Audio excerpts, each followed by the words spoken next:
Are you starting to see teams play Justin Blackman a little bit differently maybe in the last couple games than what they were earlier in the season? We got a few things against A&M that were different, and then we got a considerable number of different looks in Lafayette. I mean, justifiably so from a statistic standpoint. Most defensive coaches are going to try to take away what an offense does best first and then rally to everything else, and so I would guess that we'll see more of that in the future. Is Josh Cooper kind of a glue guy who may not be the superstar on the offense, but he fits really well in and gives just another option that just kind of brings that offense together? Josh gives us some flexibility because he understands the game. He's got really good football savvy. He's developed some toughness and leadership in the last year. He's more elusive than what you would think, and he's a little faster than what you would think. He's a really good player in our offense, and it's important that we have him. They're going to check him Tuesday, and we need to get him back as soon as possible because he's a good example of what we try to stand for around here. He's a guy that's been around the program for a number of years, and he's worked hard, and he's developed himself into being a pretty good player at this level. Can you say anything at this point about the health of Josh and Hubert and Michael Harrison? Well, Michael Harrison had surgery, and he's out. Hubert, we'll re-examine him tomorrow, and then Josh Cooper with a head injury. I mean, if I said anything, sure enough, he'd be out there full speed tomorrow. So I just try to avoid those situations, and the medical staff, they'll handle those and do the right thing. Michael, you say Harrison's out. How long? Just this week? Don't know.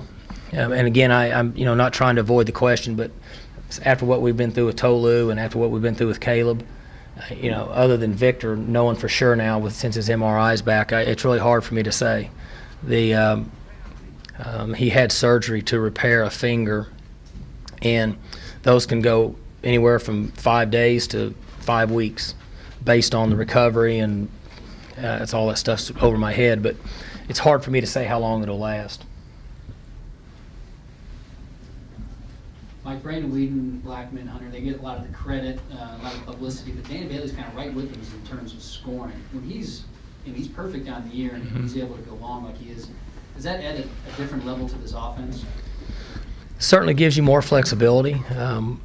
When you cross the 35-yard line, you get a lot of confidence in his ability to score points. And the other night he was really important in the outcome of the game. He kicks a long one to start the game where you maintain momentum because you move down the field. He kicks a field goal and keep your momentum. Then in the third quarter, he kicks a long one. When we were debating going for it, it's 4th and 6. Your percentages on 4th and 6 are less than 17%. And so you say, well, we're going to go ahead and let him kick it. And it was a 52-yarder. And I don't know what the percentage would be of coaches having the option with a field goal kicker to 52-yarder, but it's going to be pretty low, I would guess, that you would feel like that, one, he has enough leg, and two, that he's accurate enough to make that kick. If not, you just got to try to punt it and down him close. So he's been really good for us. But Dan is a great example of a guy that loves to play football. It's important to him. He works hard. And, he walked on our program, and, look where he's at now. Are there ongoing thoughts or discussions about mixing things up at all with your kickoff coverage unit? Well, there's a lot of discussions. But we did improve the other night. We were poor on the return, and we had 2 missed tackles. And the scheme that we had in place allowed for our players to be in position to make the play. And that doesn't mean we're pushing it all off on the players, but the first thing that we try to identify is the scheme not giving them a chance to have success. And we have altered our scheme in a couple areas to give them a chance to have more success. And so their overall grade as a group was better than it was in the weeks before. And you can say this about any game. If you take away that big one, it was really good, but it counts. The big one still counts. So we'll continue to work with it. The players on there are young. We know that. I think there's 9 or 10 freshmen now, and but they have the ability to make plays, and so we will continue to work with them and try to put them in position to have success.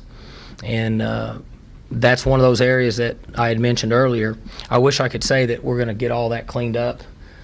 We need them to go play hard, get down the field, and wrap up and not give up big plays. That's what we need them to do. Mike, it's been 66 years since OSU won in Lubbock. Besides them having some good teams recently, what makes it so difficult to go over there and win in that stadium? Well, they've had good teams is one. Other than that, I can't answer that. We've been over there a time or two in the last 6 or 8 years and had a chance to win, and didn't finish it. So I'm not giving you a good answer. It's because I don't have one. But what we're going to do is put our game plans together like we do every week, and we're going to practice hard, and we're going to simulate playing in that environment, and talk and discuss with the players what we think it takes to win the game, and we're going to go line up and go play hard. And the one thing that I think benefits, or that does benefit our team, is that they're not going to be concerned with not being able to win over there in 66 years. They're just going to be concerned with the game Saturday. And so I wish we would have not been 66 years out without a win over there. But we're going to certainly try to put an end to that. Mike, have you had much exposure to Tommy Tuberville? I've had some conversations with Coach when he was at Auburn, and obviously bumped into him recently at functions now that he's been in our league. Any thoughts on him as a head coach?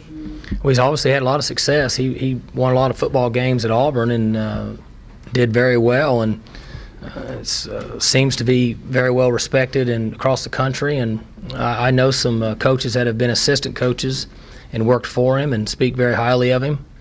But I don't know enough coaches to really talk about anybody else. I don't really hang out with them or talk on the telephone very much, but obviously he's a good football coach.